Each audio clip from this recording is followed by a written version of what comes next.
Hi guys, welcome back to Casting Commons, the show where we talk and discuss all things Pauper. I am your host Teasdale, and this is my co-host, the name sticker himself, Reese. Hello. Hello. I think we should just slowly start stickering those things over and just change it each week. What do you think? We need a sheet. And I tried something a bit different, Let me know what you think. Do you like the yo? It seems I very... was going to comment on that. But we're back. We're here another week. After 2 episodes last week as well. Just we had obviously, if you guys have missed it, we did have Weber on there, and it was fantastic to have him on. It was great to have him on. Very informative, for sure. Learned a lot, and it was great to have. But getting back to the podcast, pal. What have you done in Magic this week?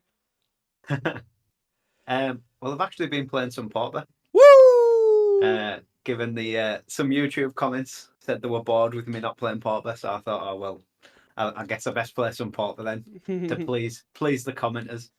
But yeah, I've been testing for the Northern Pauper Open, which obviously we're going to Next Sunday. Next week. Mm-hmm. So currently I've been testing Kuldoffer and Sticker Kuldoffer. But I'm not massively sold on the Sticker Goblin actually being good. It's a weird one because I tested it when it first released in paper, and I wasn't convinced. But the Modo one is like not really the same card as we were just discussing before the podcast. Yeah. It's a lot more high rolly than the paper one, but like the more you play, the better it gets. Where the paper one, the more you play, the worse it gets because you use up the good stickers for the first ones. Mm-hmm. Where the Modo one doesn't really do that, so you can just continuously high roll sixes on them, which is very odd. So it's not the greatest testing for a paper event with a card that isn't really the same card. But hey ho, it's better than no testing at all. Yeah, for sure. But yeah, I'll probably test some Bogles as well. I'm quite a fan of that deck at the moment. But yeah, you can see how high rolly the Pauper format is at the moment when you're just testing. You're just like playing against decks that either combo or hit you for an absolute load of damage as fast as they can.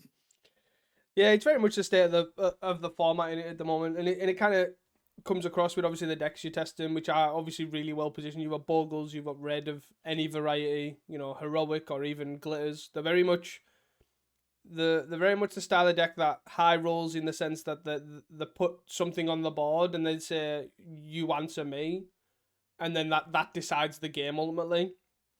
It comes to me is like I'm going to put a bunch of 1/1s or name stickers plus cold authors and then bushwhacker you or whatever, and it's like, do you have an answer for this? Yes. Okay, I'll probably lose. No, I win, and that's kind of it. I think Ullman's latest article said it pretty well, where he basically said it's a threat presenting format where you're better just presenting the best threat you can rather than trying to answer their threats. Yeah. Just because the answers don't line up and the threats are now just so good with like Swift Spear and Terror and all the glitters, etc. That you just better playing your own threat rather than trying to answer their threat, which I thought was pretty good, to be fair. Yeah, definitely. It's quite interesting as well when you look at it from a development point of view. Like I remember when I first started playing Pauper, like properly and getting into it, and obviously a lot of people have described it in the past as like Legacy Light, and it's very much it has the spells of Legacy but not the threats. And it's interesting to see how that's developed over the time because everyone had really good removal but really bad threats, so you kind of just out attritioned each other. Yeah. And now it's just these threats are really good, and then the removals still good, but just sometimes just doesn't line up. Yeah. I think even Legacy's sort of going like that now, where the threats are just outclassing the spells again, or like the creatures are outclassing the spells again with like Griefs and Murktides and all that, and Orcish Bowmasters. But anyway, what have you been doing? So yeah, actually, to be fair, I haven't actually done a lot this week, to be honest. It was my birthday last week, so obviously I took quite a lot of time off. So I only really ended up playing a little bit. I played the Sticker Goblin when it came on before we left. That was fun to record with. What else did I do? I've tested this Jund Wildfire pile with like Screds and like just like a controller deck, and it does seem to have the same problems as you're saying. You can't produce every answer, so it does struggle. You can't just really have a bunch of removal spells in the Monarch anymore. Yeah, if your answer's Scred and they just turn 3 Terrier, it doesn't line up very well. No, it definitely does not. But yeah, other than that, that's kind of it. I've had quite a quiet week, to be fair. Obviously, as people who are on YouTube may see, we have sort of a newish setup. I basically got gifted off every single person some sort of streaming setup. So they either said my audio was crap, my cameras were crap, or something, it just needed work, or they just wanted to, support. Green screen provided by Reese behind. So thank you for that. Mic provided by mother and sister. So yeah, great. So you'll all have to let me know what the sound and the picture looks like. So that's pretty much it. I've just been like a boy with loads of toys. So yeah, it's been good. Yeah, that's pretty much it. We'll move on to some news. Yeah. Fairly standard one, but will be the last one. No, it won't. The second to last time we will be saying this for a long time. The Northern Pauper Open is on Sunday, the 8th of October. It is at Geek Retreat Leeds. It is capped at 64 players due to venue constraints. I can't really say get your tickets ASAP now, to be fair, because you're leaving it to the last minute at this point if you haven't. It is not the early bird tickets, it is just a general admission, so if you are considering, you will not be drawn into the second secret layer, which was a cool thing to obviously for them to do. And yeah, it'll be a well-run event. It starts, I think, at like 10:30 or something like that. So it'll be greatly run as Geek Retreat Leeds and Dan does on a regular basis. We will be there, as we obviously have spoken. And yeah, it'll be cool to see. I'll probably be playing Gardens. Or I'll change last minute, which is we settled on it. Which is usually what happens. I'm usually settled in on Gardens, and then I get to I was gonna play Gardens the last time we played, and then last minute I was like, I want to play Green White Initiative for some reason. I do this a lot, as Reese will attest. But yeah. So guys, we're really looking forward to obviously seeing you there. If you are gonna be there. You're not going to miss it. It's not the biggest venue in the world. We will be there. And it'll be a really great run event and really great to see you guys there, for sure. Moving on to some final news, which we also have touched on. Sticker Goblin is finally back. Because it's been banned and unbanned and yeah. It is a Yu-Gi-Oh card, I must admit. It is got more words on it than I have ever seen. And the only reason is to try and basically make it like the sticker rules, really, which is why it's got like 9 or fewer, and if it's entered from exile or graveyard or whatever, it's because that's functionally in air quotes how stickers work. So that's kind of the idea, but the actual, to me, the way the mana system works, it's not the same. No. Well, even the 9 or fewer doesn't really work because your minimum you hit if you play 9 of them in a row is 4 on each one, and you can't hit that on stickers because there's like 0s and 1s and 3s. Yes. So it's but there's 9 stickers, named stickered though. There's nine stickers, but there's not I don't think there's a combination of stickers where you could hit at least 4 9 times, like 4 mana. Oh right, okay, I see what you're saying. Yeah, like the numbers don't really work. Like obviously, it's much better than the paper card. Yeah, because you can hit 6 twice. Basically the very first one paper card you play is more consistent because you're probably going to get 5, like with how the sticker math works out. Mm-hmm. But if you just play more, like off the top, the Modo one's just better. Yeah. Which because usually the paper one you hit like 5 and then the rest will be 4s, whereas this is just like 6 6 6 5 6 whatever you want. Yeah, the fact that you can hit like 6 then 6 really Yeah, like it's not. encourages you to obviously splurge them onto the board a lot more, which then misrepresents how good the sticker red deck is online as well, for Yeah. sure. But I yeah, think it'll find. I don't think it's that good in mono red. I think that's the obvious place you would put it. Hence why we see it this week. But I think just because of how broken it is, it'll probably just go in some weird combo deck. yeah. Yeah, well, you can't like flicker it though, or you can't like you kind of weird. Like they've stopped that to an extent, but it's Yeah. like it's like comboing like I think Caliplate tried it in like ramp initiative, like to try and turn one initiative and stuff like Yeah. that. But yeah, but it does obviously this version does encourage like aggro decks like Cold Author, Yeah. Oh, definitely. Zoo. Let's repeat that Zoo as well. But yeah, it's definitely it's good that they're trying to put the legal cards online as best they can. But yeah, they aren't the same.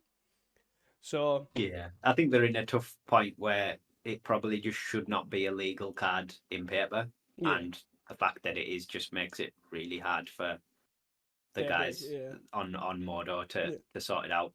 for sure, Um, yeah, for sure. But expect to see it in the current iteration it's at. Is what I would say. It's not only is it better than the paper version, it's also the new shiny toy. So everybody's going to be on it. If I was to play against red in general, I would assume they are on sticker red because it's new and shiny. Not necessarily because it's better, because again, that's up in the air. But it is definitely the new shiny toy, and it is, yeah, there was a reason that they started cutting it down to 6 Rens Resolves, and then they put name sticker in. It's like, oh, more reasons to play 8. So, anyways, we are waffling a bit because it's what I'm doing best as of late. Let's dive right into Saturday the 23rd, the challenge. yeah, yeah. So I'll just get right into it. To be fair, first place Mono Blue Terror, second place Heroic, which is cool to see. Third and fourth was a Green Black Gardens and a Walls combo. And then fifth through eighth was Colgate, piloted by Hyson, our PFP for the challenges. Mono Blue Terror, a sticker Cold Author deck, and Bogles. And then the two near misses was ninth was Walls combo, and 10th was a one drop Cold Author. So I guess a few more fringe decks, fringe in air quotes, making the top 8 than we've come expect in the probably past month or so, I guess. Obviously the still sort of high roll able decks, I guess. Like the Heroic and the Bogles are both obviously all the glitters decks, and then the Walls combo is obviously a combo deck. So they have the high roll potential, I guess, that they need to compete with the likes of Mono Blue Terror, Gardens, Corgates, Bulldozer. But yeah, it was a lot more mixed than I expected. I think numbers wise, there was around 12 decks in the top 32 that weren't playing our 5 powerful pauper cards, which, as a reminder, were Swift Spear, Terror, Mare Enforcer, Basilisk Gate, and Avenging Hunter, just as like a category grouper. So 12 decks is a lot more than we've been seeing lately. I think the last 4 challenges all hovered around the 3 to 5 decks mark, not playing those cards. So it's definitely an improvement. Yeah. Yeah, it's definitely an improvement, and I think obviously to us that's kind of, as we say, it's the way we've grouped them. Like things like Bogles and Heroic kind of get missed in that sort of category because, Yeah. again, it's because we obviously think that all that glitters in those sort of decks is fair. So replace it's as fair as it gets in comparison to blue white glitters or all that sort of stuff. So I'm happy with the fact that it is 12 exactly. Like the top 8 generally looks reasonable. Obviously, you've got Cold Author and Terrors, which we've had for a while. Gardens again, which we've had for a while. Corgate again, a deck we've had for a while. But you've still got Heroic. You've got Bogles. You do have a Walls combo squeezing in there. That's not the worst. And one obviously just missing out in ninth. It's sort of refreshing ish. Like I'll take Walls. Moles It was a is good day to be on combo walls for sure. yeah, definitely. And Bogles and Heroic, like those sort of like present threat that is really awkward to deal with. All that glitters is pretty good weekend for it. Yeah. I'm gonna, I Though still think, obviously there was not a lot of Mer Enforcer decks at all, which mm, was quite interesting. It'll become a bit more apparent in the Sunday challenge, but it was a really down week for, I guess, affinity slash blue white glitters mm-hmm. list. Which is maybe why the other glitters lists are doing decently. Like they can sort of skirt around if there's a bit less hate knocking about. They can get through there. Yeah, it is interesting to be fair, like why that is. To be honest, because obviously it's been a good weekend for like mono blue terrors. Kind of obviously appeared. We kind of had Kuldotha last week, and now we've got mono blue terror kind of taking that mantle for the week almost. Mm. But I'm guessing it's just terror in general is probably a lot worse of a matchup compared to, um, say mono red for glitters or something like that. Yeah, I think when you look at the terrors that are doing well as well, they're absolutely stacked on blue blast. Yeah, I think the majority of them have 8 in the sideboard, um, which sort of is probably why the Kuldotha numbers for the this Saturday challenge are a lot lower. yeah. If they're running into these terrors in the early rounds and just getting blasted into oblivion, Hmm. um, I can see that making it a lot tougher for them. Yeah, and I guess touch on that as well, like for the other deck, as in blue white glitters, which would be like the main affinity style deck. They've got levels like a lot numbers of snaps, about 3 to 4 snaps. 4 annuls in the sideboard. So like the Yeah, deck's almost like a one-trick pony, and I feel like Terror in general seems to line up fairly well with it. So I guess kind of yeah. makes sense. I think the way the mono blue lists are built as well, obviously the core of the deck is just based on your game 1 game plan of just jamming a Terror or a Cryptic Serpent or Hmm. flipping a Delver as fast as possible. Yeah. And the sideboards, because the meta's so tuned now, the sideboards are literally eight blasts for red, 5 annuls for um, the Marine Forcer decks, and then a couple of other cards depending on what you want to be Mm. for the rest of the event. But you look at all of the Terror decks are pretty much like that. The sideboards are just pointed at red and pointed at affinity. Yeah. And then the rest of it is just, well, my normal game plan's probably good enough for everything else. Yeah, and the thing that's interesting to me as well is it also seems like, so if you remember like mono blue phase domination, it was very much 8 blasts, 8 null effects, and Yeah, then kind of some sort of something like that. It was like 8 and 7 or something stupid. It was basically just absolutely jam packed. yeah, And to me, the fact that a lot of the blue based decks like mono blue terror or blue black terror or whatever can kind of lower their like artifact hit, to me shows how much more susceptible this blue white glitters deck is to, mm. in comparison to the other affinity deck like the Grixis affinity deck. So I guess my next thing is it might possibly on the cards that Grixis affinity makes a return. Yeah. And the shiny new toys cast aside a bit. Yeah. Yeah, it's interesting.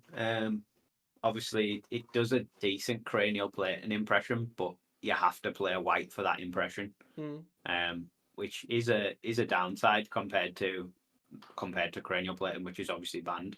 Yeah. Um, I could see it. I could see that not getting to play like your Grixis cards, especially I guess Crackland and Deadly Dispute, Mm. is enough of a downside that it makes the glitters package not worth it. Yeah. Crackland seems really well positioned as well, especially based on this sort of top eight. Yeah. Like it cleans up and answers obviously the issue matchups like Heroic and Bogles, great against Kuldotha, and Mm. also in the late, like if you can stabilize or get to that point, it still kills every Terra knocking. Mm. So I think just Grixis as well can outgrind Terra on card advantage yeah, pretty efficiently. definitely. Um, which at the moment, like, there isn't really another deck other than, I guess, Corgate that can sort of compete in the card advantage game against the Terror decks. Yeah. So they're able to deploy big threat and then just cantrip their way to victory. Yeah, so that'd be interesting. May change my hot takes later based on that conversation. But yeah, definitely a sweet topic. It gives me kind of, as I say, it's some sort of refreshing. It does show that obviously certain decks can come through, but again, leads into like Ullman's article, for example. As you say, they do have to follow some sort of suit of here's a threat, let me, you deal with it kind of thing. And there's very few decks that don't play that sort of, or can't play that sort of game plan. I think Gardens is probably an outlier. And the reason I think that is obviously it can sort of play the here's my threat, deal with it sort of game plan. If you are a slower, sort of stally kind of deck, just here's my turn 4 initiative guy.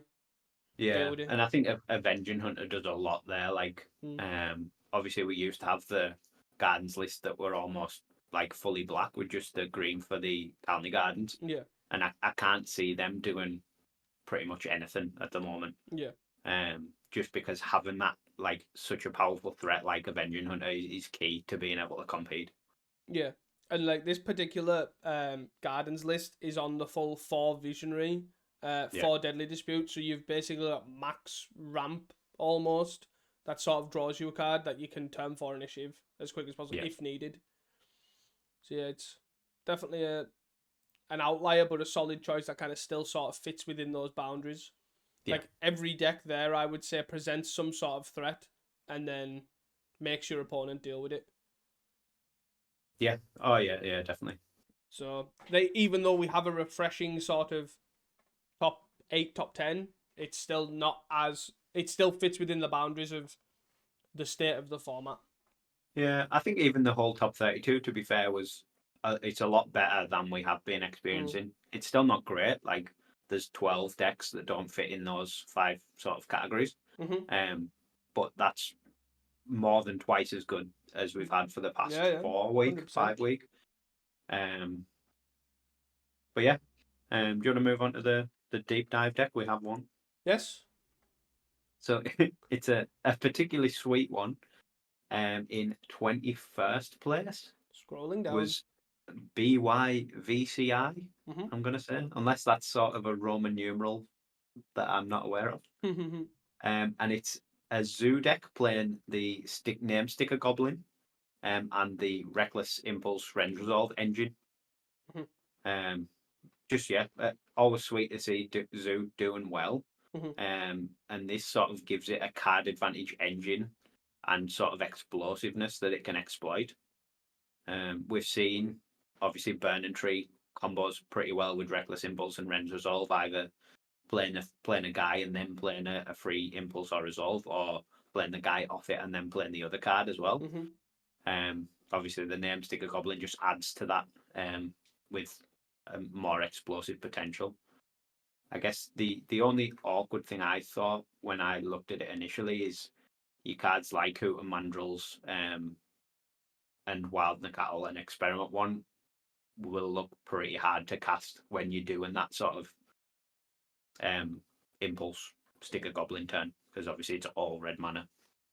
Yeah, and it seems like you're kind of relying on obviously Burning Tree and having extra mana out there to just get that sort of green. I wouldn't be surprised if something like the name escapes me. Is it Wild Cantor?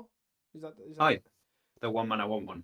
Yeah, that kind of like filters mana. It's a kind of a creatured mana morphos, I guess, almost, or whatever you want to call it. It filters the green, the red to the green.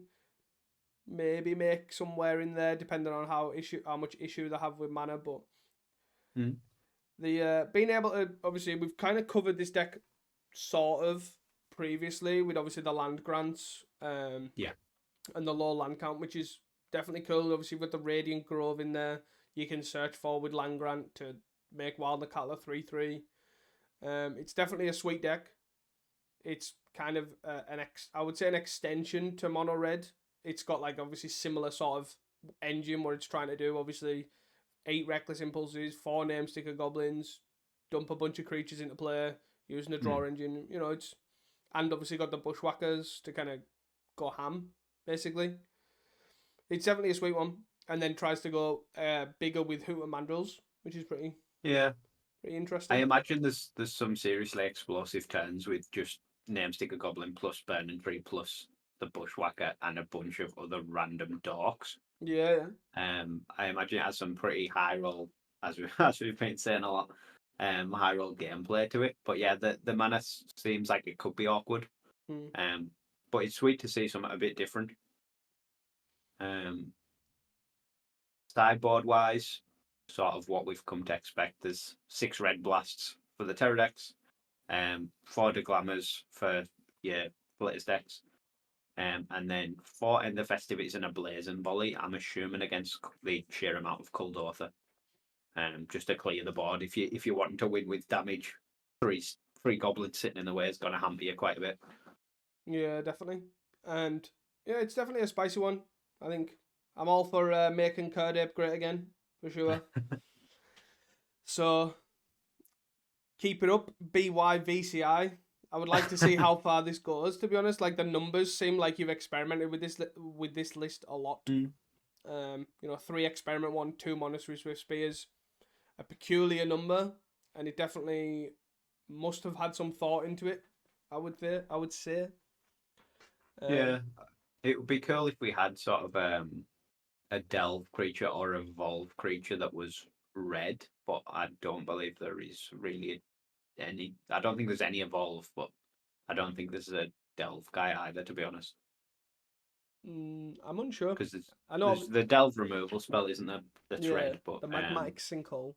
yeah, but it would be cool. Like that would probably make it look a lot more castable. But obviously, then I guess you sort of just going into mono red at that point, and then mono red and just play that guy, and it'd be horrendous. So maybe let's not have that actually.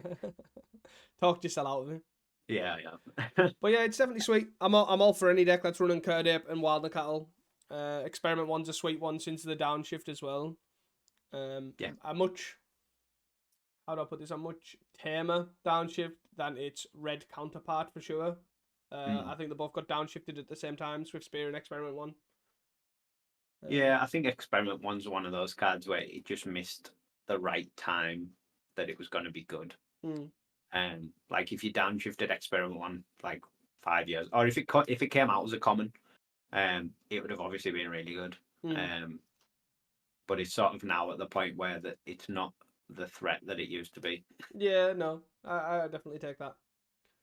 Makes me sad because I used to love playing Experiment 1 in Standard. Do you want to go on to the Sunday challenge? Yeah, I'm happy to go to the Sunday challenge.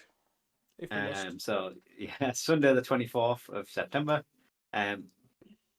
Warning, it's not as interesting as the Saturday. Saturday was a glimmer of hope, and Sunday is definitely not. First place was Mono Blue Terror. Second place was Mono Blue Terror.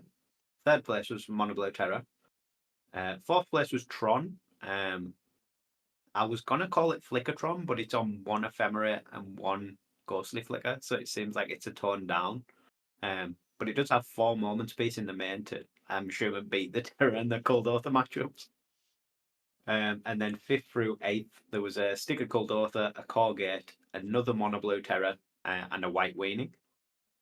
And then the 2 near misses. 9th place was Mono Blue Terror, and 10th place was also Mono Blue Terror. Yeah, a lot less variety in the top 8, well, in the top 10 than the Saturday. With what's that? 3, 4, 5, 6 out of 10 decks being almost identical. Yes. Nice to see Tron sneaking in there, as I said, although very tuned for the format. But yeah, in the numbers wise, it still isn't as bad as we have been seeing. I think there was 9 decks in the top 32 not playing one of the 5 cards we mentioned before. But to sort of offset that, 40% of the top 2 was just Terror. Yeah. I think there was 2 blue-black Terrors, and the rest were all mono-blue Terror. So it was an extremely skewed challenge. Yeah, it's an interesting one. For sure. Mono Blue Terror clearly, obviously, I would basically say dominating both challenges. Like it obviously won the Saturday, and had a second copy also in the Saturday.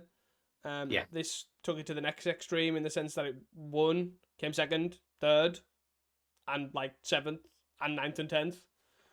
But when you've got that much Mono Blue Terror represented, you probably it, especially when it's one of the best decks, the transition into the top eight's most likely quite high, and obviously this yeah, shows. yeah, yeah, definitely. Um, Still like the fact that White Weenie's there, keeping things Yeah, honest. I swear, White Weenie's like my glimmer of hope. yeah. Obviously, among the Mono Blue Terror, there is sort of some interesting stuff with the White Weenie with the Tron deck. Obviously, Kuldother and Colgate still making it as they seem to do every week. Yeah. Colgate especially, it's one of those decks that we've sort of ranked Basilisk Gate because it is so powerful, but Mm, it doesn't get the amount of play, I guess, than the other cards, but always like consistently just seems to be in the top 10. yeah. Even if it's just one copy. Yeah. I think it's very much like Um, the I don't want to say Grixis Affinity of old, but like the previously when it was like Mono Blue Fair and Kuldotha and sort of like that sort of meta game, like I said, mm, 3 to 6 months ago. It's like the Grixis Affinity was there. It was never really won. It won like once or twice, but it was always just there. It was the yeah, consistent deck consistently. that was at least one copy in the top eight. Like if you Mm, could bet the top eight, one at least one of those would have been Grixis Affinity, and now that's kind of seems to be Corgate yeah, yeah, definitely. for sure. But yeah, the power of obviously mono white coming from prismatic strands and just being able to present threat after threat after threat and stealing games with, um, the card name escapes me, Guardian's Pledge and all that sort of stuff. Still got powerful, obviously, core Skyfisher card advantage stuff going on. So it's definitely a sweet one and definitely refreshing to see. Yeah, it's just continues to be one of those decks where it does a lot better than you expected. Really, Mm, it's not got any huge new tools, and it's not got that threat factor really, as we've been saying with like all the yeah. glitters and stuff like that. It's very much an old school pauper deck where it just presents a load of guys, Mm, um, and alongside its like few pieces of removal plus like anthem effects just gets the job done. Interestingly, this mono white list was running two Eagles of the North as well, which is probably one of the first times I've seen that card be played. mm, Which for anyone who doesn't know, it's the Plains Cycle card from Lord of the Rings, which is a 5 and a white for a 3/3 flyer. When it ETBs, creatures you control get +1/+1 again first strike until end of turn. I guess if it's going to be good anyway, it's going to be good in the go wide white weenie deck. yeah. Yeah, definitely. It's a solid one, especially to even like core Skyfisher or Yeah. um things like that. It obviously works well with all the guys that you put in. If you do get to that late game, obviously 6 mana is a lot, but you can obviously give all your birds +1/+1 first strike, which Mm. is not nothing. It's a mini Guardians pledge. Yeah, pretty nice. I guess moving on to the Tron. The Tron's kind of like it is a solid like Flickertron, but it is definitely the way it's Very like low on the flicker package. yeah, like don't know. Flickers have always been a weird one. That's very low, but more than one ephemera, I would say. I'm not no Flickertron Yeah. expert by any stretch, but more than one's definitely where I would put it. But 4 moments piece seems a lot. Um, not a lot in a bad way. Obviously, a lot as in it's prepared for the meta game that it's expected. Yeah, it seems very pointed Yeah, to I'm gonna beat Kuldotha and I'm gonna beat Terra, yeah, and then I'll struggle if there's a control deck, but I don't expect there to be a control deck type thing. yeah, for sure. Um, I like how most teachings decks run like one of sideboard cards, and basically it's still got 4 Hydroblasts and 4 Pyroblasts in there. Yeah. So, The Rhystic Circle in the sideboard I thought was an interesting one. It's mm, something I don't think I've really ever seen see play. mm, Um, Most stuff from the Rhystic Cycle is like gives you a really powerful effect, but if your opponent pays 1, you just don't get that effect. Mm-hmm. But in something like Tron, where you can activate this prevent damage effect multiple times, and essentially just tap your opponent out, Yeah. it seems pretty good. Yeah. Obviously, it doesn't target as well, so great against Terra.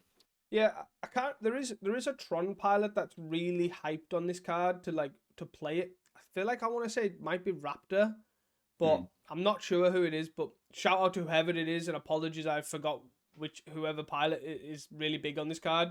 But um, yeah, it's one that you don't see very often at all. But it is, when you see it, you think, do you know what, that makes sense why it's there, because it's not color bound, and you definitely have the mana to. You will out mana your opponent to make them pay the 1, for sure, to make sure something doesn't deal damage. So it's definitely a sweet one. But yeah, but I guess apart from the lack of ephemerates and the like 4 moment space, is there much that's different about this? I'm not a massive Tron expert, to be honest. Not that I can particularly see, to be fair. A couple of Lorians in the main seem like a nice addition. Yeah. Obviously, you can cast it pretty easily, and it fixes your coloured mana. Mm. Rolling Thunder, I haven't seen one of those get played in quite a while. No. But maybe But stay at the metagame. seems solid at the moment. Definitely. Nothing else really stands out to me, I guess. 2 mystical teachings is a bit low, I think, but I'm not 100% certain. But grabbing at straws. Yeah, I don't know. It looks fairly, as I said, once we've got past the obvious card choices, it's fairly stock. Yeah. And definitely nice to see. As much as I hate Flickertron, let's be honest, it's nice to see something that isn't Cold Author and Mono Blue Terror. Yeah. For sure. But yeah, obviously a tough week really a tough Sunday to talk about. The Saturday was pretty good. Yeah. It sort of gives you a bit of hope. The Sunday, the actual numbers overall were better than we've expected. Yeah. Like 3 or 4 more decks than we were used to last week. Not in our bracket, but yeah, the 40% terror and pretty much complete terror domination of the top 10 makes it a tough one to go into depth on. Yeah, for sure. We did struggle to find a deep dive for Sunday. Obviously, we have talked a little bit more in detail about the White Weenie and the Tron than we normally would, but that is basically because we are missing a deep dive, because it is, as Reese said, complete terror domination. Yeah, there's a lot of terror. Yeah, and it just it shows, like, obviously from last week we are getting into the state of the format where it's very much defined. I would say, like, very so, like, very much so, that it's rotating in almost its adaptation is which best deck you're gonna predict is gonna do well. Yeah. Like last week we had Cold Author. This week we've got Terror. Next week we might have Affinity or Glitters or some sort of combination of all that sort of stuff. And yeah, I think the thing it's like it seems to be filtering down to like a rock paper scissors format from week to week, but I think it's missing the third deck. Like, it's very obvious that Terror and Cold Author are like the top 2. Yeah. But like, because Affinity's downtrended so much, or like Glitters has downtrended so much, and I wouldn't really put Colgate or Gardens in that third slot. So I don't really know what the third slot is. Yeah, which is why we're getting weird skewed top 8s like this. Yeah, I do agree with you. Like, the third deck is definitely the weaker of the 3. Like, obviously Terror and Cold Author is definitely obvious. Like, I would say Cold Author or Affinity, not Cold Author, Glitters or Affinity would be like the obvious third choice, but whichever way you want to call it. But it's just, as you say, it's just definitely downtrending a lot. It seems to be the easier hated out deck, as we mentioned before. And Corgate and Gardens and those sort of decks just have that much of a weaker all-round metagame matchup, that they're just not going to get the domination that these other decks are. They'll appear and do well, like 1 or 2 copies here and there, but because they are solid, I would say solid tier 2 decks, like solid, or whatever you want to call it, like the tier but low tier 1 decks or whatever. But they're definitely just not up there with the domination of Terror and Cold Author for sure. Yeah, but it'll be interesting to see where we develop from this week going to next week, if the sticker Goblin becomes a mainstay, or if people just switch back to normal Kuldotha. I'm not massively convinced either way, to be honest, because if it was in paper, I would have said it's worse and you should just play normal Kuldotha. But because the card is so different on Magic Online, I'm not convinced that's correct anymore, if that makes sense. Yeah. I think because obviously we're in agreement that obviously 8 impulses is wrong, that it's too many. And Yeah, in then normal circumstances, in yeah. normal circumstances, but the fact that you've got that plus how different the sticker goblin is, it's Yeah. kind of like, mate, is all this stuff that we are, we're going off is right? Like, maybe it's that different and that much better online that it is correct to play impulses, Yeah. or you know what I mean? Like, I think it's too far, like too different to actually even judge, like the paper testing that well, you especially have had with the sticker goblin. Yeah. Because I ain't played it, not gonna lie to you. I did place 10 sticker sheets once with no actual stickers. I'm pretty sure I did that. That's about as close I've got. I think that's one of the downsides in paper as well. It just adds so much more faff to the game. Like, from the testing that I did, like, you shuffle up a random 10 card deck and get your opponent to pick 3, and then they start a question what you do, and you have to explain why you're picking 3. And then there's just a lot of questions that come with it because it's not an obvious thing that happens in Magic. Yeah. And pretty much every time you cast it, you get a judge call to ask a question. It's Whereas obviously the Modo one is basically just a ritual on a guy that you roll a d20 for whatever number you're ritualing. It still works properly in the sense if you kill it first, because they made sure of that. Oh, did that? Is that in the wall of text? That's in the Yu-Gi-Oh text. If you get about 12 lines down, you can see it. So, but yeah, it's definitely like, as much as we're trying to avoid being the doom and gloom, because the format is very much defined, let's say. It definitely is still in a place to adapt, but it's in a very narrow way. It's not open as people would like or remember, or like previous Pauper formats where you wouldn't have 1 week you would have this deck, absolutely wild deck like elves or something, win a challenge. Then on Sunday you'd have another wild deck that's completely nowhere close to elves, and then next week it'd be, I think those days at the moment have definitely gone. But you definitely do still have I want to say a semi-healthy metagame, but it is very rotatey, and there is still a lot of viable decks, but you are constrained to what those decks are, is probably where I'd say it is. Yeah. It still leads to some good gameplay, but definitely, to me, leads to a lot more non-games, in my opinion. It's very much, look at top 10, you can see, do you have an answer? No, okay, move to next game kind of thing. That does occur. But it still leads to some interesting ones for sure. Yeah, definitely. Shout outs? Yeah, so just like to shout out Boy Triton for the back-to-back top 8s, and Bako with the back-to-back wins. Again, playing Terra. But yeah, both playing Mono Blue Terra both days and crush them with it. So deck is obviously in good hands and doing very, very well. But congrats and shout out to you guys for obviously doing well.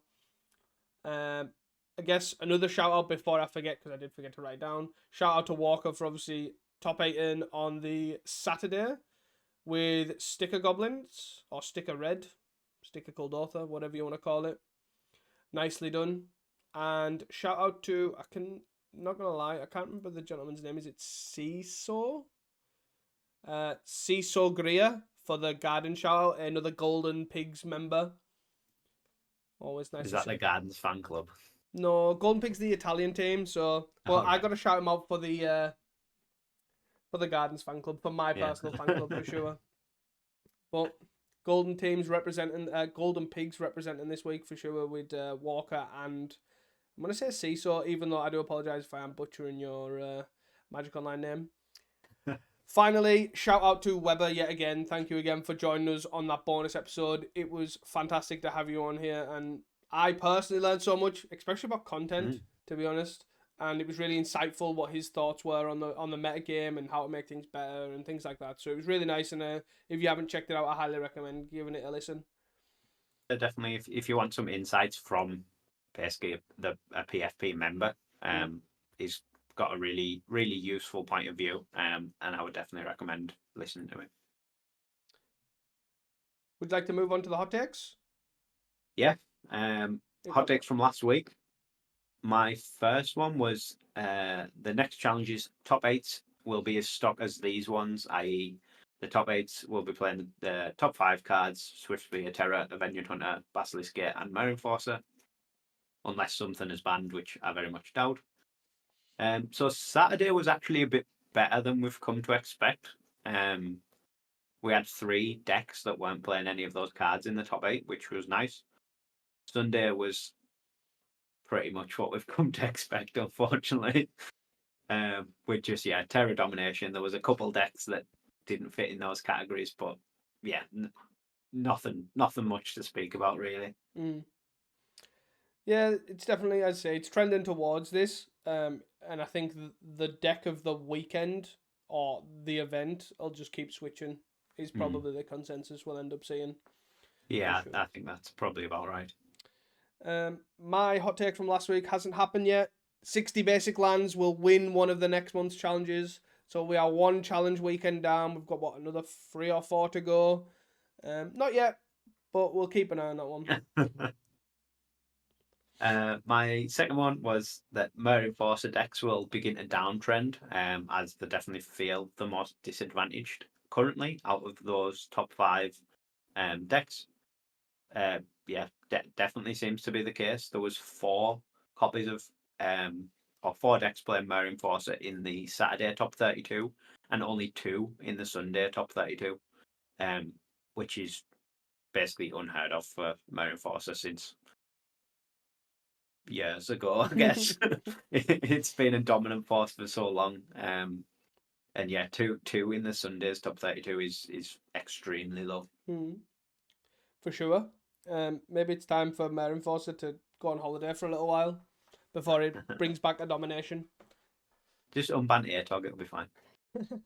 Everyone plays for Live Last anyway. Yeah, fine. Yeah. Why not?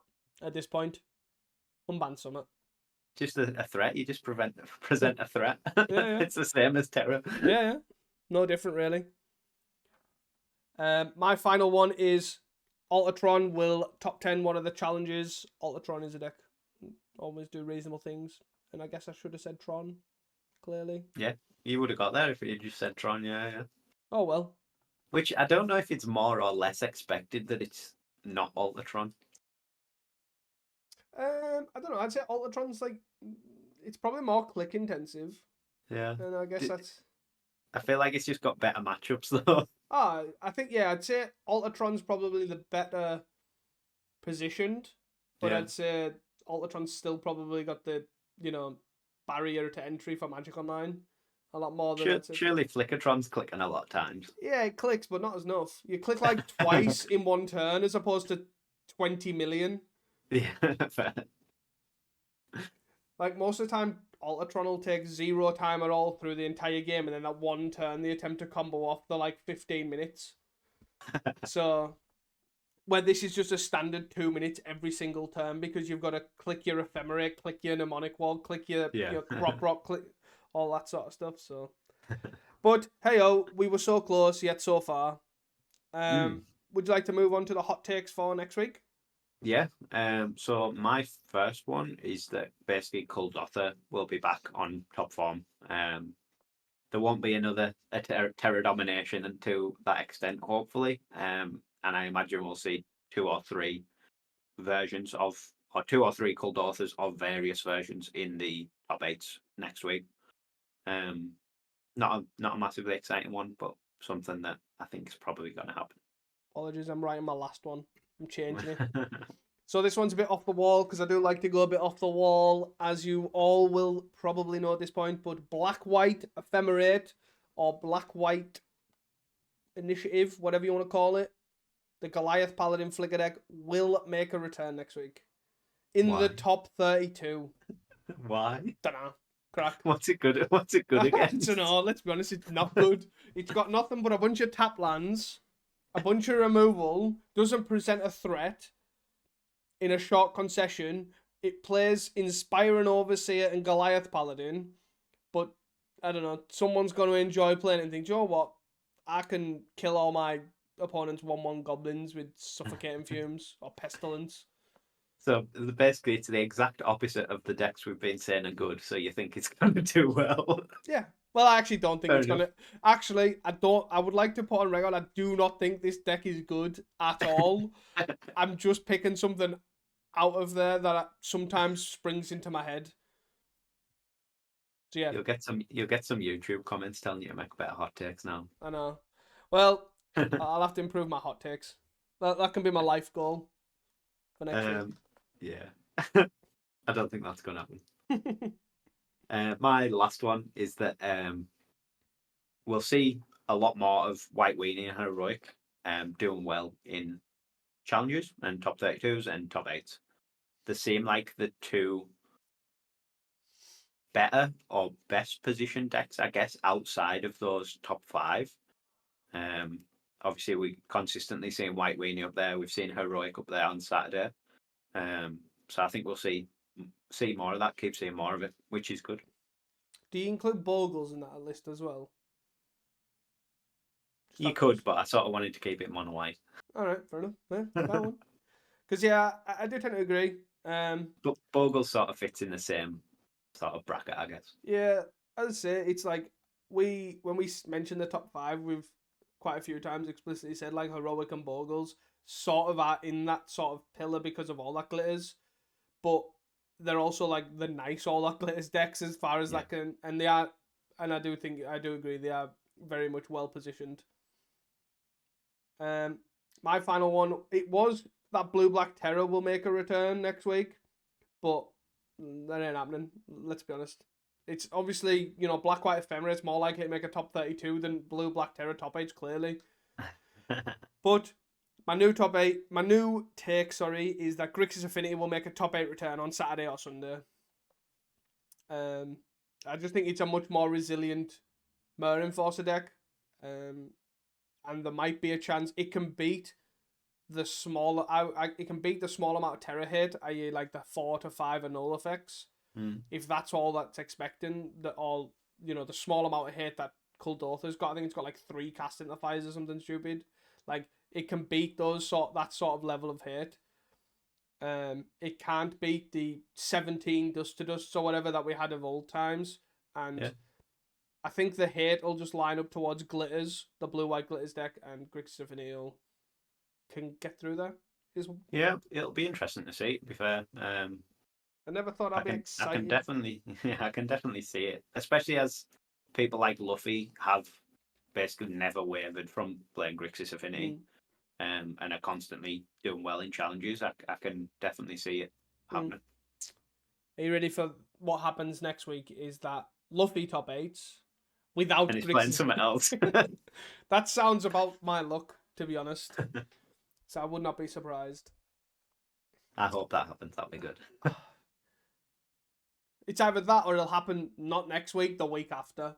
Yeah. Something along them lines. It's usually something along them lines. Anyways. Anything else? No, that's it from me. So guys, if you have enjoyed this podcast, please do not forget to share it with your friends, your local pauper community. Word of mouth has obviously given us a massive influx of viewers, and it's fantastic to see. And we really do appreciate it. So please, don't forget to tell everyone. Tell your best friend. Tell your worst friend.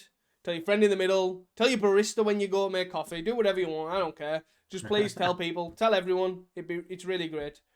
Yeah. Well, that is all from us at Cast and Comments. Until next time, do not forget to stay hydrated. Bye.